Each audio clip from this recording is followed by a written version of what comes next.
सज्जनों, आज मैं एक ऐसी कहानी सुनाने जा रहा हूं जो भ्रम से संबंधित। आजकल प्राय देखा जा रहा है कि चाहे वो कोई अधिकारी हो, चाहे कितना भी कोई बड़े पद में क्यों ना हो, या कोई कैसा भी कहीं कभी कुछ भी रहने वाला हो, लेकिन भ्रम में बहुत जल्दी पड़ जाते। और ये भ्रम में पड़ना आम बात सी बन गई। उसको आप जाने, उसके लिए मैं उत्तर प्रदेश की एक कहानी सुनाने जा रहा हूं। उत्तर प्रदेश में नयनपुर नाम का एक गांव, जिसमें एक नीलमणि नाम के लगभग 50 साल की उम्र के एक पटेल साहब रहते थे। वो बड़ी धार्मिक, आस्थावान, निष्ठावान थे। धार्मिकता उनमें कुट कुट कर भरी हुई थी।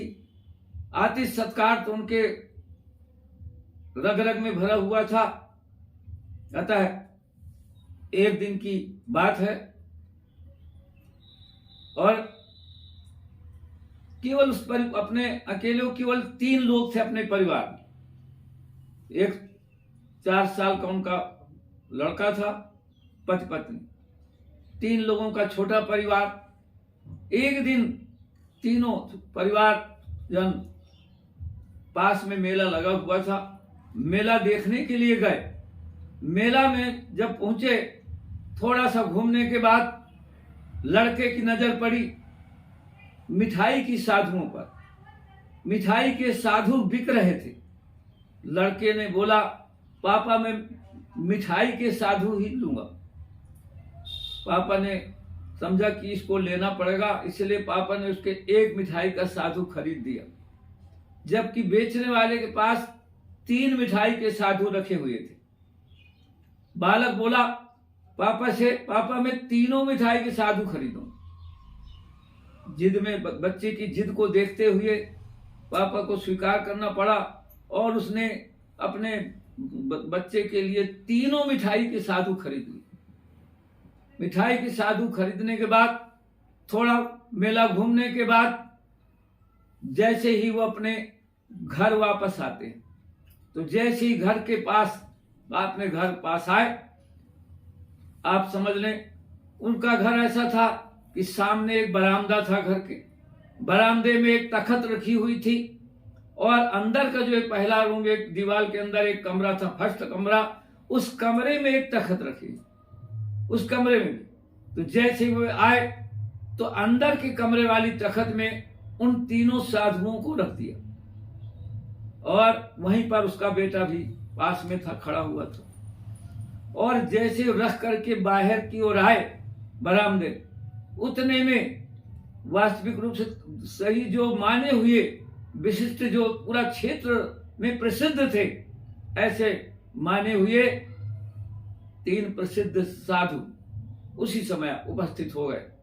उस पटेल ने देखा, अरे भगवान आइए आइए, दौड़ पड़ा, उनके चरणों में पड़ा तुरंत, और आकर उन तीनों साधुओं को उस सामने जो बरामदे में तख्त रखी हुई थी, उस तख्त में बैठाया। और बैठाने के बाद, आसन जमाने के बाद, बैठाने के बाद अंदर गया कि मैं आप बैठी, मैं आपकी पूरी व्यवस्था कर रहा हूं, भोजन की भी व्यवस्था करूंगा, आप इतना जल्दी नहीं जाएंगे। और ऐसा उनको समाधान करके जैसे अंदर के कमरे में गया, तो उनका लड़का जो 4 साल का था, वो बोलने लगा, पापा इन साधुओं को कब खाएंगे? पापा बोले, बेटा पहले उन साधुओं को भोजन करवा दें, इसके बाद एक साधु को तुम खा लेना, एक को मैं खा लूंगा और एक को तुम्हारी मम्मी खा लेगी। बस जैसे ही इतना सुना उस साधुओं ने, वो तीनों साधुओं ने ये बात सुनी, तो वो तीनों साधु भगना शुरू वहां। और जैसे थोड़ा आगे बढ़ देखा, सामने आकर के जैसे देखा कि साधु भगे जा रहे, तो उसका पापा दौड़ा, क्योंकि वो पापा इतना धार्मिक विचारों का था कि लौट न जाए कहीं द्वार से लिए बिना दान रे, ना जाने किस वेश में बाबा मिल जाए भगवान रे। क्या मालूम कौन से वेश में कौन हो। और इसलिए ऐसा सिद्धांत का वो पटेल साहब तुरंत दौड़ पड़े।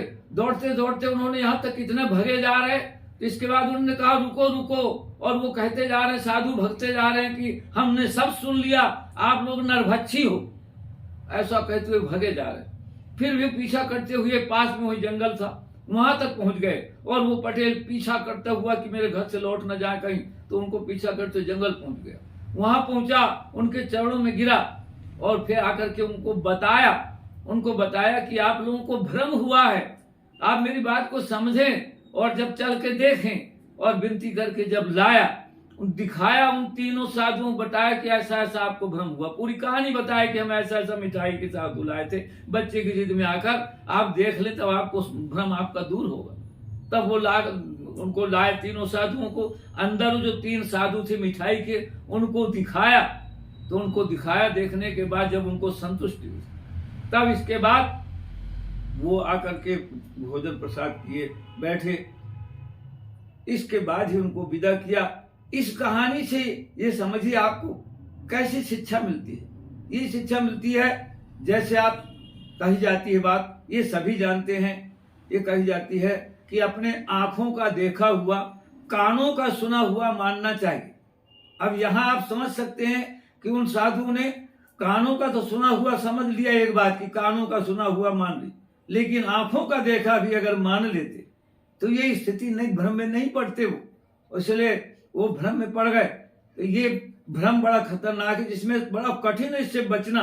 और अगर हम इस सिद्धांत का पालन करें कि अपने आंखों की जो देखें और कानों से सुने दोनों चीजें, तभी ये भ्रम दूर हो सकता है।